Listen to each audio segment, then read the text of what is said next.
आरती उतारो श्री राम रघुवर की, राम रघुवर की, श्री राम सियवर की। आरती उतारो श्री राम रघुवर की, राम रघुवर की, श्री राम सियवर की। भक्ति ज्योति जगमग हो मन मंदिर की, आरती उतारो श्री राम रघुवर की, राम रघुवर की, श्री राम सियवर की। सिया रामचंद्र की गुरुवर, आज सिद्धार्थ प्रथम बार महाराज के साथ साक्षी न्याय सभा में जा रहे हैं। इन्हें आशीर्वाद दीजिए। सिद्धार्थ, गुरुवरे के पांव छू। शतायुषी भव, कीर्तिमान भव, कुल देवता सूर्य समान तेजस्वी भव। दीजिए। प्रसाद नहीं, आशीर्वाद।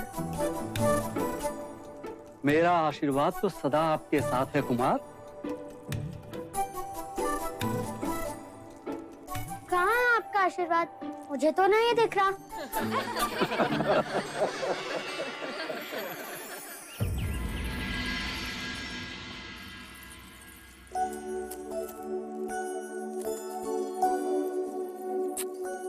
क्या न्याय सभा जाने के लिए इतने आभूषण पहनना आवश्यक है माँ?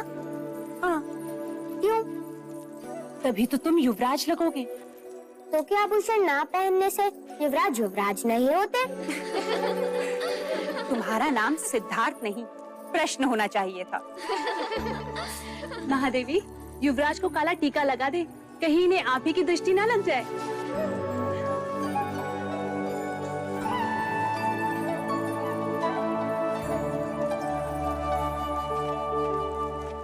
लीजिए देव, युवराज न्याय सभा जाने के लिए सज्ज है। मुझे इतने आभूषण पहना दिए हैं कि अब तो मैं ढंग से खेल भी ना सकूंगा। पुत्र, तुम युवराज हो, इतना बोझ तो तुम्हें उठाना ही होगा। चलें? क्षत्रिय ऐसे नहीं है, ऐसे चलते हैं।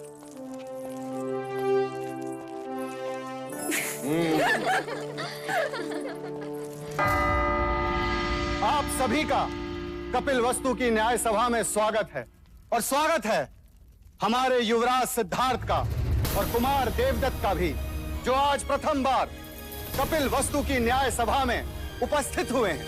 युवराज सिद्धार्थ की, युवराज सिद्धार्थ की, युवराज सिद्धार्थ की। शांत हो जाइए, शांत हो जाइए।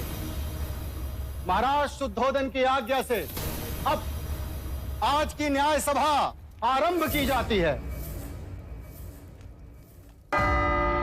अब दोनों किसान अपनी अपनी न्याय याचना लेकर महाराज के सम्मुख उपस्थित होंगे।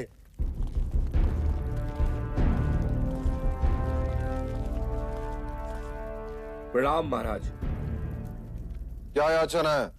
महाराज, मेरी याचना इस कुशल के विरुद्ध है।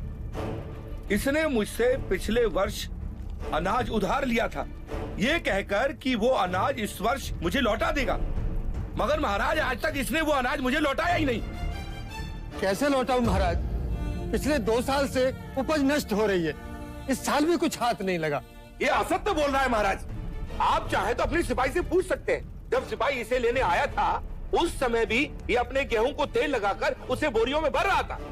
महाराज, मेरे पास 2 ही बोरी गेहूं है, उसी से मैं अपने परिवार का पोषण पूरे वर्ष करूंगा महाराज। गेहूं को तेल लगा के इसलिए रख रहा था कि वो खराब ना हो, और आपके सिपाही मुझे पकड़ के यहाँ ले आए। वो 2 बोरी गेहूं भी मैं इनको दे दूंगा, तो हम खाएंगे क्या? महाराज, अगर ये अनाज नहीं दे सकता तो इससे कहिए कि ये अपने खेत दे दे। अगर मैं खेत दे दूंगा तो अनाज कभी न लौटा पाऊंगा महाराज। दोनों पक्षों ने अपनी राय रख दी है, अब महाराज न्याय करेंगे। युवराज सिद्धार्थ, कुमार देवदत्त। पहले मैं न्याय दूंगा। अवश्य। महाराज, मेरा मत है कि हम न्याय क्षत्रिय विधि से करें। कुशल ने गौरी को दिया वचन पूरा नहीं किया, इसीलिए कुशल को अपना खेत गौरी को देना चाहिए। महाराज, ऐसा न्याय न करें महाराज, हम नष्ट हो जाएंगे। दया करें महाराज। कुमार सिद्धार्थ, तुम कहो।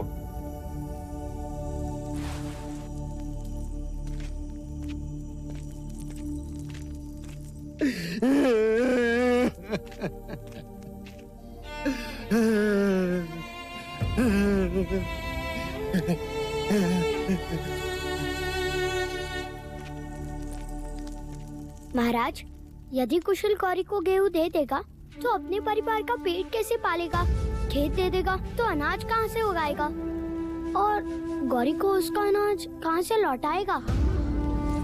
वैसे भी गौरी के पास अनाज का अभाव नहीं, इसलिए मुझे लगता है कि कुशल की अनाज लौटाने की अवधि बढ़ा दी जाए।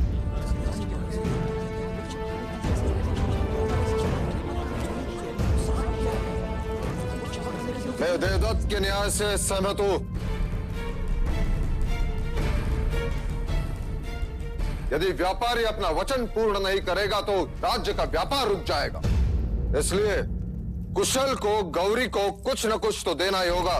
क्षमा करें महाराज, चलते समय मेरे पास जितने पन थे वो सब गौरी को दे दिए मैंने। महाराज, इसने मुझे कुछ नहीं दिया। महाराज, गौरी असत्य कह रहा है। महाराज, मैं असत्य क्यों बोलूंगा? महाराज, आप कहें तो मैं सत्य का पता लगा सकता हूँ। ठीक है, तो करो परख, कौन है सत्य और कौन असत्य।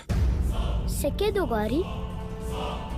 किंतु युवराज, ये सिक्के तो मेरे हैं।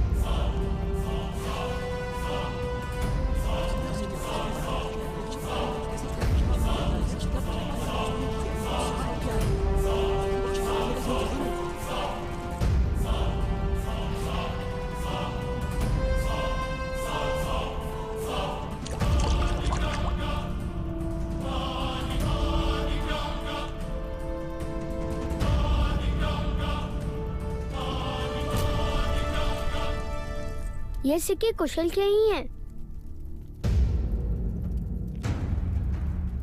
इस बात का क्या प्रमाण है कि ये सिक्के कुशल के ही हैं? क्योंकि जब कुशल ने सिक्के दिए तब वो गेहूं को तेल लगा रहा था और तेल सिक्कों पर लगा है।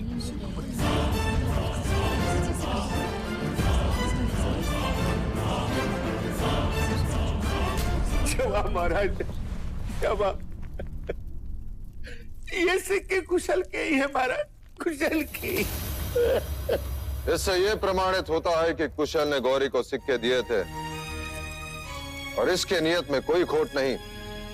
कुशल के अनाज लौटाने की अवधि बढ़ा दी जाती है और गौरी को असत्य बोलने के लिए 10 कोड़े मारने का दंड सुनाया जाता है। नहीं महाराज, नहीं महाराज, मुझे क्षमा कर दो, मुझे क्षमा कर दो। 10 सिक्कों के लालच ने मुझे अंधा बना दिया महाराज, अंधा बना दिया।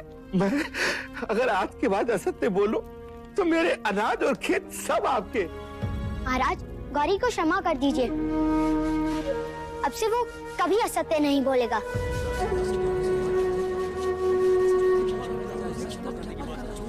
गौरी, मैं तुम्हें क्षमा कर सकता हूँ यदि इस न्याय सभा में कोई तुम्हारा उत्तरदायित्व लेता है कि तू दोबारा झूठ नहीं बोलेगा।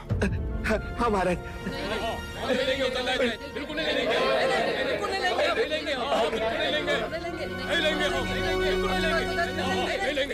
देखा गौरी, तुम्हारा उत्तरदायित्व लेने के लिए कोई तैयार नहीं, इसलिए तुम्हें 10 कोड़े मारने का दंड। महाराज, गौरी का उत्तरदायित्व मैं लेता हूँ।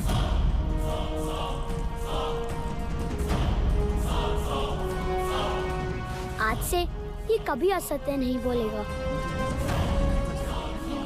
सिद्धार्थ, पता है उत्तरदायित्व लेने का अर्थ क्या है? यदि गौरी ने दोबारा असत्य कहा तो कोड़े तुम्हें खाने होंगे।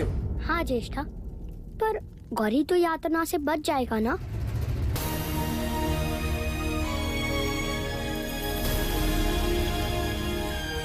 युवराज सिद्धार्थ की जय हो। युवराज की, युवराज की, युवराज की, युवराज की, युवराज की, युवराज की, युवराज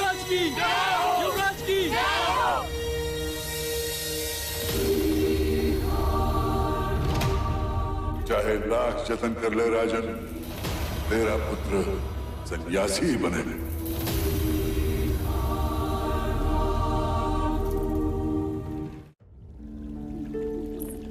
सारे नगर में सिद्धार्थ की न्याय कुशलता की चर्चा हो रही है। पूरा कपिलवस्तु खुश है। क्या हुआ देव? क्यों मन अशांत है? आज तो आपके क्षत्रिय ने पूरी न्याय सभा जीत ली। न्याय करना क्षत्रिय का लक्षण है और बुद्धिपूर्वक न्याय करना ज्ञानी का लक्षण। परंतु अपराधी का उत्तरदायित्व लेना करुणा का लक्षण है प्रजापति। और राज्य करुणा से नहीं चलता। राजा को वज्र से भी कठोर होना चाहिए। जब अपराधी के चमड़ी पर कोड़े पड़ते हैं तो उसे उसकी पीड़ा नहीं, अपने न्याय के गर्व की अनुभूति होनी चाहिए। किंतु देव, युवराज अभी बालक हैं और सुबह की धूप कच्ची ही होती है। इसी कच्ची धूप को प्रखर करने का समय आ गया है प्रजापति। ठीक कहा। हम सिद्धार्थ को तक्षशिला के गुरुकुल भेजेंगे। सिद्धार्थ तक्षशिला नहीं जाएगा। तो क्या आप सिद्धार्थ को गुरुकुल की शिक्षा से वंचित रखेंगे? मैं उसके लिए यही गुरुकुल बनाऊंगा। मेरी आंखें ही उसके लिए तक्षशिला होगी। हमारे कुल के सभी बालक एक साथ यही पढ़ेंगे, कपिलवस्तु में।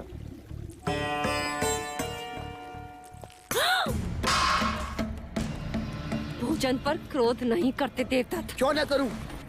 मुझे सब पर क्रोध आ रहा है। मेरा न्याय उचित था, महाराज भी सहमत थे, फिर भी प्रजा ने सिद्धार्थ के नाम की जय जयकार की। क्यों?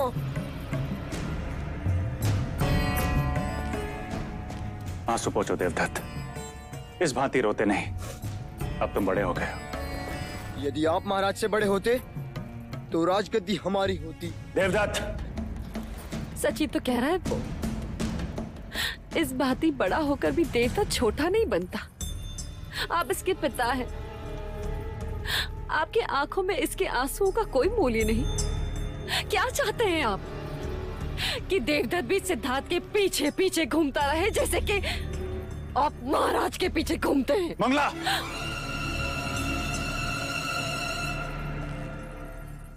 अब देखना देवदत्त के आंसुओं का मूल्य कौन चुकाता है,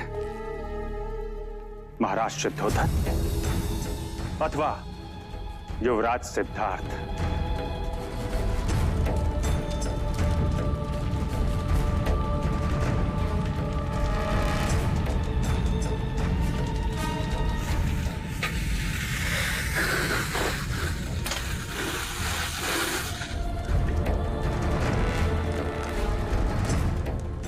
लीजिए महाराज, ज्यों की त्यों है, रत्ती भर भी अंतर नहीं है।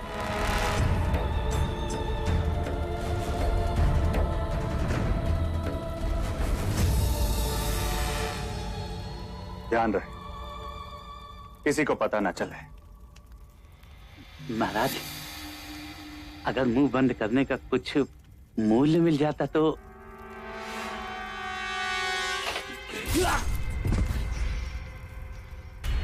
ऋण तो मैं स्वयं भी नहीं रखता।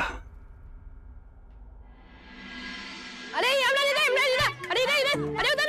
नहीं, अरे उधर, अरे इधर, अरे उधर, अरे इधर, अरे इधर।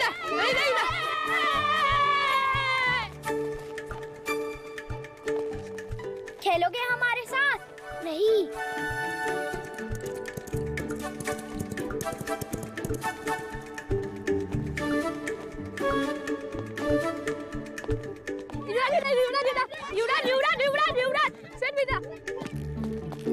कुमार, वहाँ मत जाइए, वहाँ युवराज खेल रहे हैं। चल।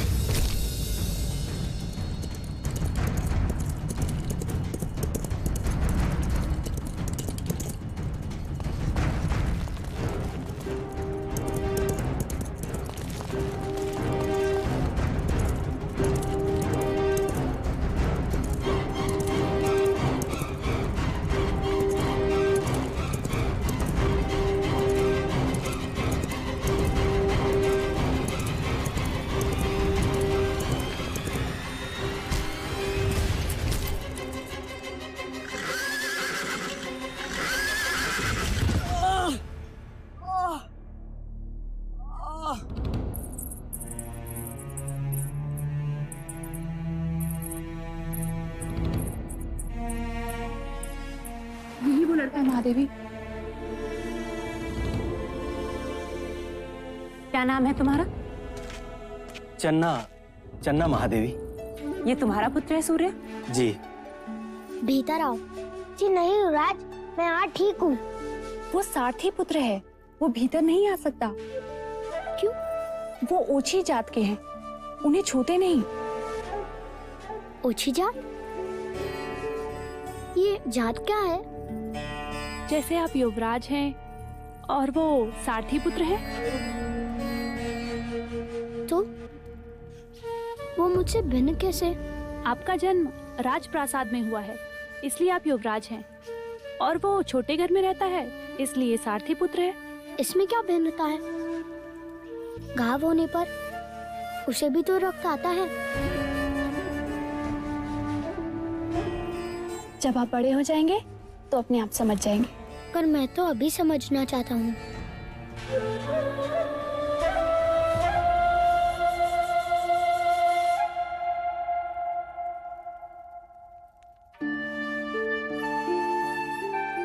अरे नहीं नहीं युवराज, ये क्या कर रहे हैं आप? हमें नहीं छूते, हम ओछी जाति के हैं, हमें छूना पाप है। आज यदि ये मुझे छूता नहीं तो मैं बचता कैसे? मैं तो घायल हो जाता। महादेवी,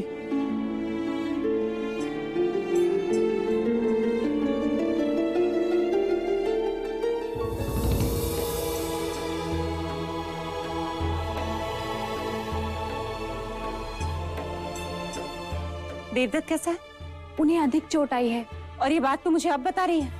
चल। देवदत्त, महाराज को पता चलेगा तो क्या होगा, तुम्हें पता है? देवदत्त कैसा है मंगला दीदी? देखो ना, सिद्धार्थ को बचाते बचाते घोड़े पर से गिर गया। भाइयों का प्यार तो देखो जरा। सिद्धार्थ, तुम ठीक तो हो? ये हटाओ इसे यहाँ से। इसी के कारण सब कुछ हुआ। यही बीच में आ गया था और मैं अश्वनियंत्रण खो बैठा और गिर पड़ा। हटाओ इसे यहाँ से। ओछी जात। ये मेरे साथ है ज्येष्ठा। यदि ये तुम्हारे साथ है तो मैं तुम्हारे साथ नहीं। देवदत्त, क्या कह रहे हो? युवराज है ये। कोई बात नहीं मंगला दीदी, हमें तो इस बात का संतोष है कि दोनों कुमार स्वस्थ हैं। एक बात और मंगला दीदी, ये बात महाराज तक ना पहुंचे, अन्यथा अकारण ही युवराज को लेकर चिंतित हो जाएंगे।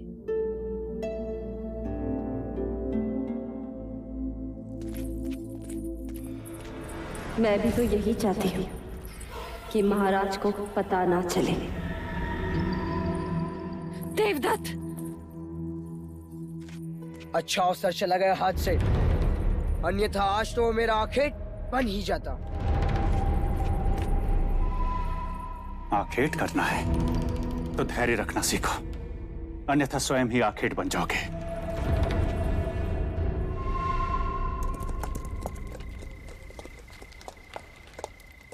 गौरी नंदन जी जी, कहिए क्या आदेश है?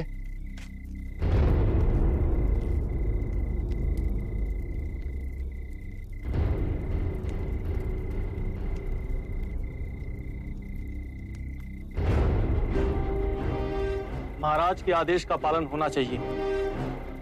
जी।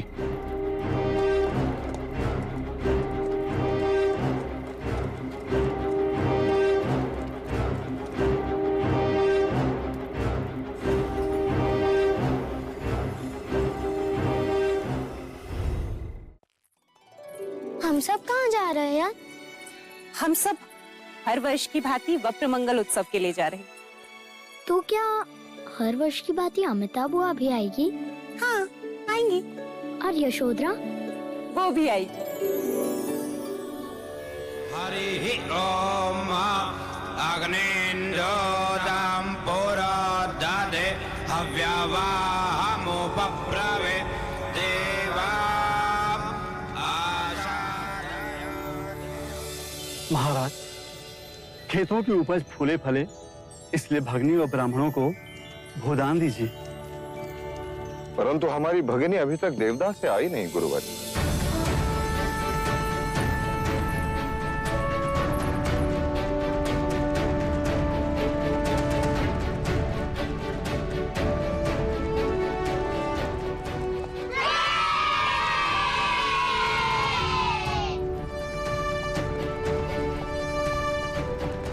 यशोधरा, क्या ये तुम्हारा हाथी है?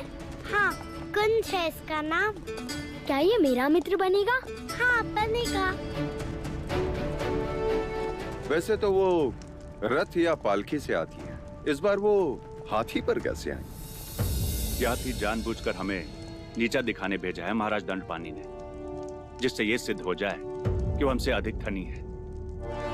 ये हाथी नहीं महाराज, उनका अहंकार है।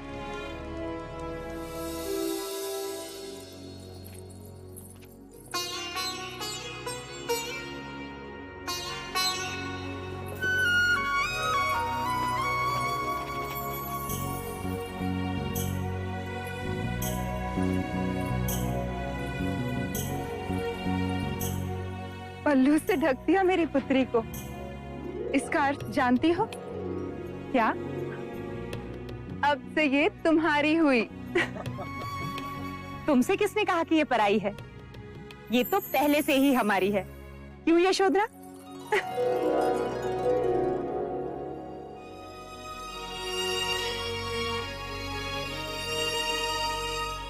भैया, हर वर्ष की भांति इस वर्ष भी कपिलवस्तु के खेतों की उपज फले फूले।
क्षत्रिय, युवराज की, युवराज की, युवराज की, युवराज की, युवराज की, युवराज की, युवराज की, युवराज की, युवराज की, युवराज की, युवराज की, युवराज की, युवराज की, युवराज की। हाँ, अब मैं पासे फेंकता हूं। चौसर खेलते समय सामने वाले के मुख की ओर ध्यान नहीं होना चाहिए, उसके हाथों की ओर ध्यान होना चाहिए, अन्यथा वो कपट कर सकते हैं।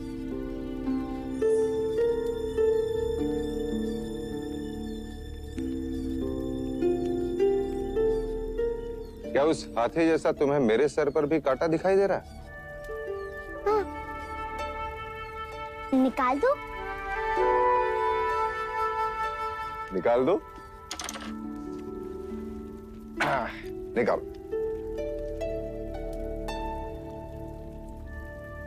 ये देखिए, इसका रंग इतना भिन्न क्यों है?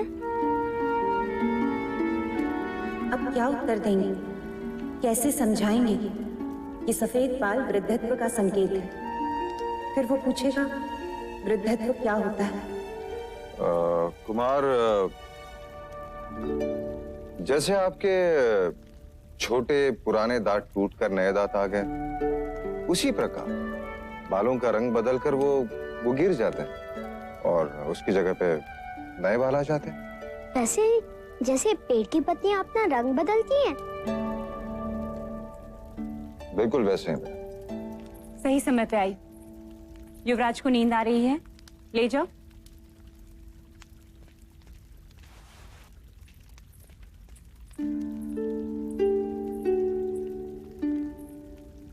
युवराज का ध्यान सूक्ष्म बातों पर, बुद्धि कशाग्र है और निरीक्षण तीक्ष्ण। आज तो बात टल गई, किंतु कल घोषणा कर दी जाएगी।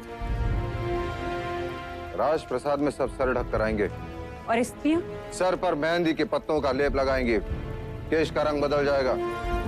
नहीं देव, क्या हम सिद्धार्थ को सच्चाई नहीं बता सकते? अतीत की आलोचना मनुष्य को उदास करती है और भविष्य की कल्पना उसे निर्बल। इसलिए वर्तमान में जियो प्रजापति। मेरे लिए हर वो सत्य असत्य है जो सिद्धार्थ को जीवन की व्यथा का परिचय दे। और हाँ, सिद्धार्थ को प्रातःकाल जगा देना, गुरुजन आ रहे हैं।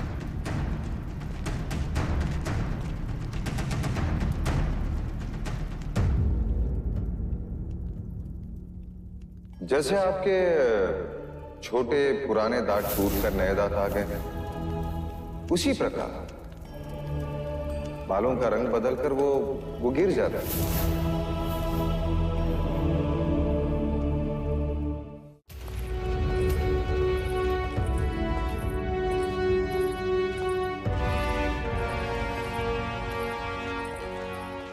युवराज, ये सारे ब्राह्मण वेद के अंग हैं। गुरु कौंडिल्य आपको शास्त्र की शिक्षा देंगे। गुरु अश्वपाल तुम्हें घुड़सवारी सिखाएंगे। राजनीति का ज्ञान गुरुवर्य तुम्हें देंगे। छंद एवं व्याकरण गुरुवर्य आपको सिखाएंगे। ये खगोल शास्त्र के वेद विज्ञान में कुशल है। आज से ये सारे ब्राह्मण तुम्हारे गुरु हैं। इनके आदेश का पालन करना तुम्हारा धर्म है। इनसे आशीर्वाद लो।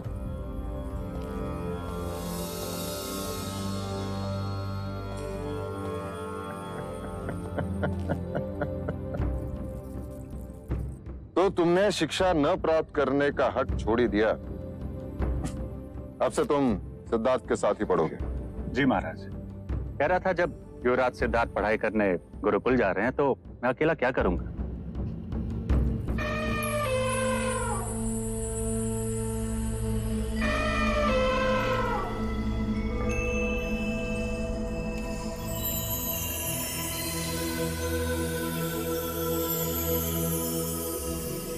महाराज, हाथी और कुंवारी का सामने आना अच्छा शगुन है। युवराज अवश्य महान विद्वान बनेंगे। क्षमा करें गुरुवर्य, केवल महान विद्वान नहीं, महान राजा बनेंगे। ऐसा योद्धा जिसे संपूर्ण भारतवर्ष ने कभी ना देखा।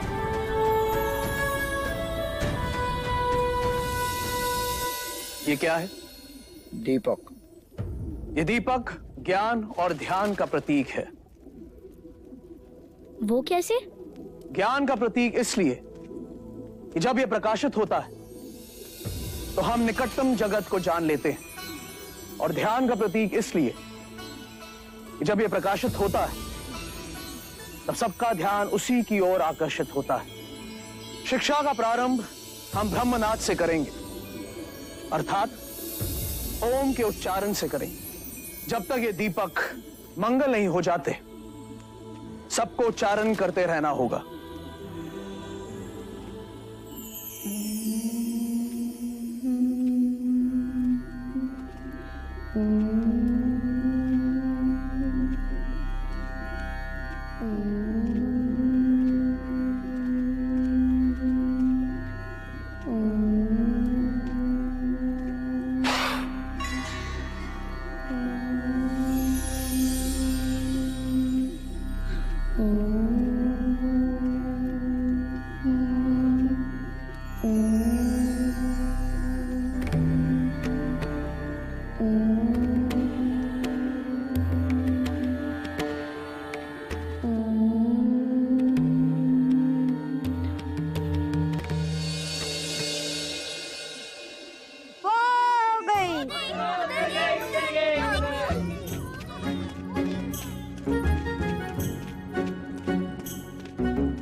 मेरी फेंकी गिल्ली सिद्धार्थ कभी नहीं ढूंढ पाएगा, रात तक भी नहीं।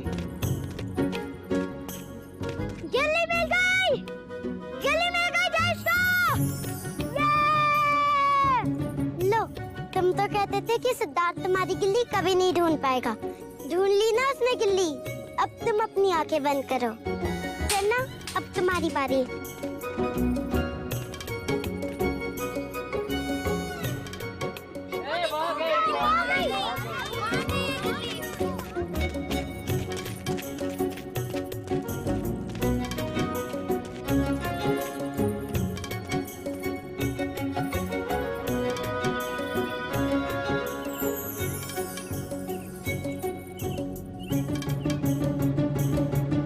मिल गई गिल्ली, मिल गई।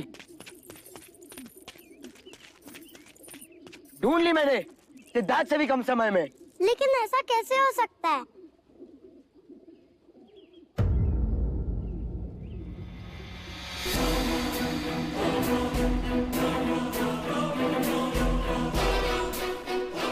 गिल्ली तो यहाँ है। सिद्धार्थ इतनी जल्दी गिल्ली कैसे ढूंढ सकता है? अवश्य इसने कपट किया है। इसने हमें दूसरी गिल्ली दिखा दी। नहीं, सिद्धार्थ असत्य कभी नहीं बोल सकता। तो मैं सत्य बोल रहा हूँ। ध्यान रहे, मैं ज्येष्ठ हूँ, कपट सिद्धार्थ ने ही किया है।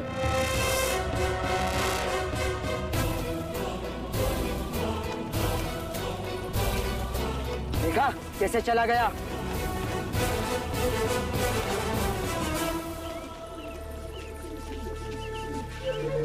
क्या हुआ सिद्धार्थ? क्या हुआ सिद्धार्थ को?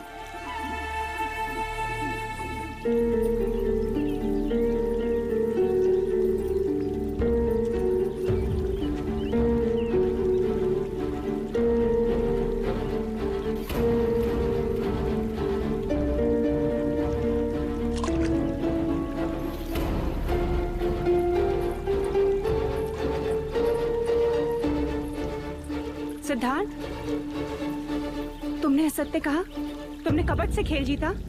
महाराज को इस बात का पता चलेगा तो उन्हें कितना दुख होगा, जानते हो तुम। तुमसे यह अपेक्षा नहीं थी मुझे। सच कह के हार जाते तो इतना दुख नहीं होता। तुम्हारा दंड यह है कि मैं तुमसे अब बात नहीं करूंगी।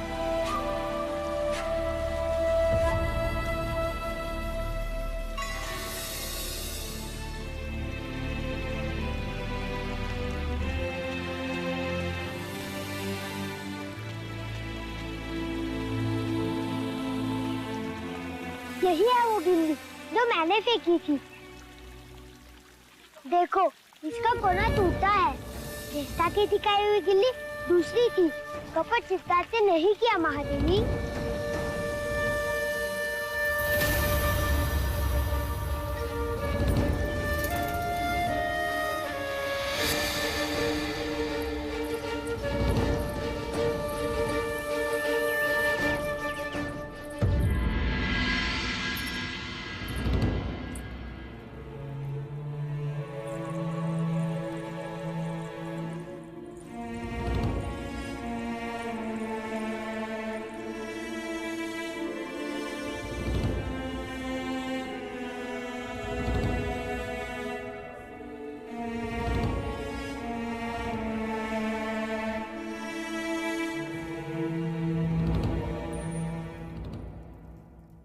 माँ, आप रो क्यों रही हो माँ?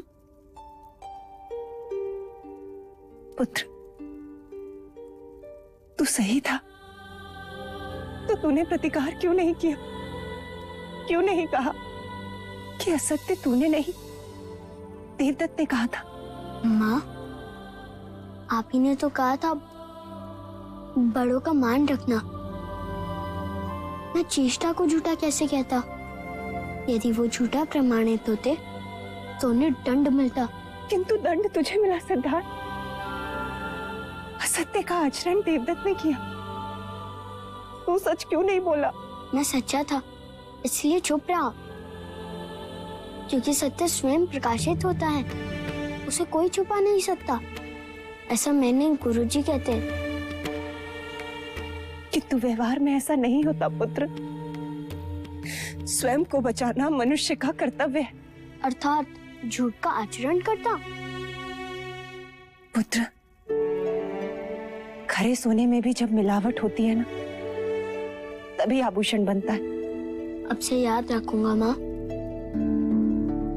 अच्छा बता, अब मेरा क्या प्रायश्चित है? अकारण ही तुझे दंड दिया।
आज तुम्हारे सुर करुणा से भरे हैं प्रजापति।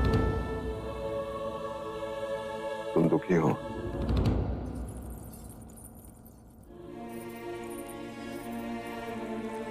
हाँ देव, एक मां के लिए इससे बड़ा दुख क्या होगा कि वह अपने पुत्र को समझ ही नहीं पाई।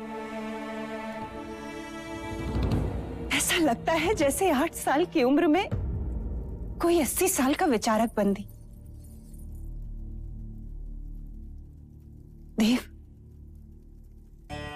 पत्थर सामने आ जाएं, तो पेड़ की जड़ें भी उन्हें काट कर अपना रास्ता बना लेती हैं। किंतु यह बालक, यह तो अपने बारे में कुछ सोचता ही नहीं। सामान्य मनुष्य स्वार्थ भी नहीं।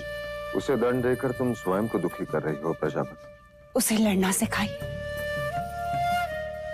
सिद्धार्थ को लड़ना सिखाइए देव। तुम चिंता मत करो देवी। मेरे जीवन का ध्येय यही है कि सिद्धार्थ भारतवर्ष का सबसे बड़ा योद्धा बने। वो सम्राट सिद्धार्थ गौतम कहलाए।